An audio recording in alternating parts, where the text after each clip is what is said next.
ఏ పథకాలు విడుదల చేస్తున్నా సరే మీకు మాత్రం ఈ రెండు నేను ఇస్తానన్నా. దయచేసి నా మాట ఏనండి. గబక్కని గ్యాస్ ఎక్కువైంది అనుకో, గుండెకి తడితే మళ్ళీ ప్రమాదం.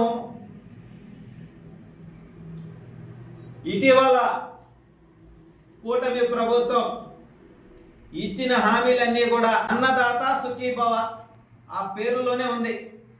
మనం తినే ప్రతి ముద్ద కూడా ఎత్తేటప్పుడే అన్నదాత సుఖీభవ అని దీవించాల.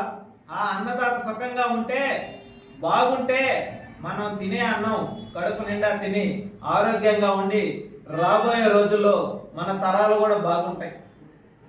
ప్రతి రైతు కుటుంబానికి 20,000 ఇస్తానని చెప్పి ఆ రోజు మాట ఇవ్వడం జరిగింది. అందులో భాగంగా ఆగస్టులో 7,000 వేశారు. తర్వాత 2 రోజుల క్రితం కూడా ఇంకొక 7,000 రూపాయలు. కేంద్రం 5,000, రాష్ట్రం 2,000, 7,000 వేసాం. 14,000 వేసాం. ఇప్పటికి ఇంకొక 6,000 మూడో విడత వేస్తాం. కష్టమైనా నష్టమైనా ప్రభుత్వం రైతులను ఆదుకునేదానికి సిద్ధంగా ఉంది. ఇది వాస్తవం. అయితే ముందు చేస్తారు మన కాకాని గోవర్ధన్ అన్న మీడియా సమావేశానికి వచ్చి కూటమి ప్రభుత్వం రైతులను ఆదుకోలేదు, ఇంతమంది నష్టపోయారు, అదేవిధంగా అడవులను ఎవరైతే ఆక్రమించున్నారో వాళ్ళకు కూడా ఇవ్వాలా, చెరువులను ఎవరు ఆక్రమించున్నారో వాళ్ళకు కూడా ఇవ్వాలా అని చెప్పి ఆయన మీడియా సమావేశంలో మాట్లాడాడు. నేను ఒకటే అడుగుతావు, నానా అడవులను ఆక్రమించింది ఎవరన్నా? పెద్దిరెడ్డికి కూడా ఇవ్వమంటావా? చెరువులను ఆక్రమించింది ఎవరన్నా? మీ వైసీపీ నాయకులు కూడా ఏమంటారా? ఏందన్నా ఏం మాట్లాడుతున్నావు అన్నా నువ్వా? కూటమి ప్రభుత్వం ఏది కూడా అర్హులందరికీ కూడా చేరవేస్తుంది.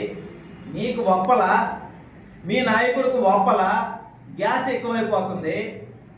రాబోయే మళ్ళీ ఎన్నికల్లో కూడా కూటమి ప్రభుత్వమే 175 గెలుస్తుంది. చివరికి మీ నాయకుడు కూడా జగన్మోహన్ రెడ్డి కూడా గెలవడానికి క్లారిటీ వచ్చింది. నీకు చూస్తే ఈ సర్వేపల్లి నియోజకవర్గంలో అవకాశం కూడా లేకుండా పోయింది. ఇంకా నువ్వు కూడా గెలవని చెప్పి నీకు అర్థమైపోయింది.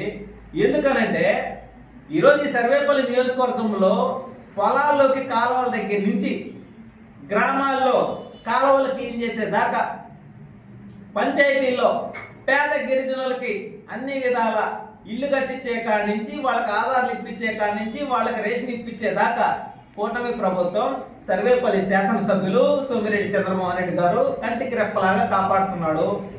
దీన్ని నీకు ఓర్వలేక నువ్వు ఏదో ఒక రోజు ఏదో ఒక విధంగా మీడియా సమావేశాలు పెట్టుకోవాలా, పెట్టుకొని లేనిపోని మాటలు మాట్లాడాలా?